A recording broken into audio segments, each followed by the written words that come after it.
जैसा कि हम सब जानते हैं कि दिल्ली में चुनाव है और ये चुनाव बहुत महत्वपूर्ण चुनाव है।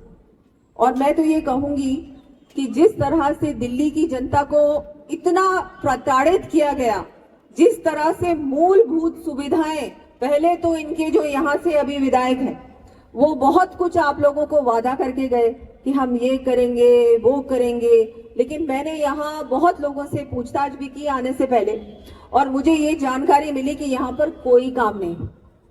तो जिस तरह से दिल्ली के हालात हैं, इनके बड़े बड़े नेता, अब इनके नेताओं के लिए तो मैं क्या कहूंगी, बहुत बड़ी बड़ी बातें कही, लेकिन उसके बाद भ्रष्टाचार भी उससे बड़ा किया और इसीलिए जेल की हवा भी खाई, है कि नहीं, है ना। तो ये हालात है दिल्ली के।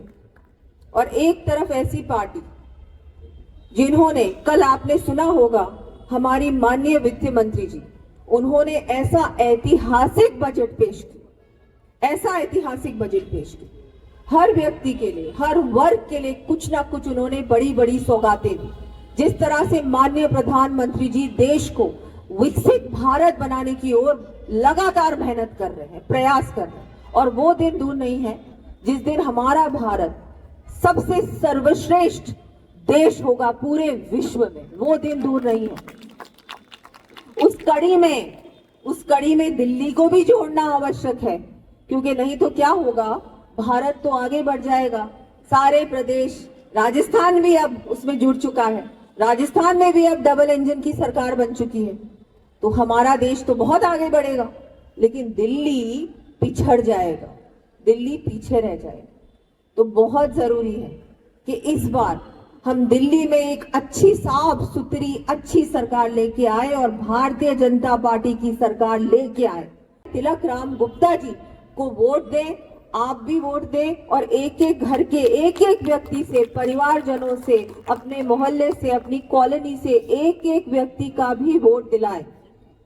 हम सब चाहते हैं दिल्ली सुंदर बने, सुरक्षित बने, साफ बने, यहाँ मूलभूत सुविधाएं एक एक व्यक्ति को मिले, एक एक घर तक पहुंचे। एक झूठी सरकार कोई नहीं चाहती, एक ऐसी सरकार जिसको दिल्ली ने बार बार मौका दिया, एक बार नहीं दिया, कई बार मौका दिया। ऐसी सरकार जो ये समझ चुकी है कि अब तो हमारा हक है, ये हम तो दिल्ली जीत रहे हैं।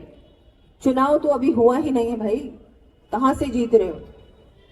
दिल्ली की जनता को पूछो जो इतने सालों से आप लोगों से परेशान, ऐसी सरकार का क्या फायदा जिसमें मुख्यमंत्री जी भी जेल में गए, बाकी भी मंत्री जेल में गए, और अभी जो बने हुए हैं उनका भी पता नहीं क्या होगा।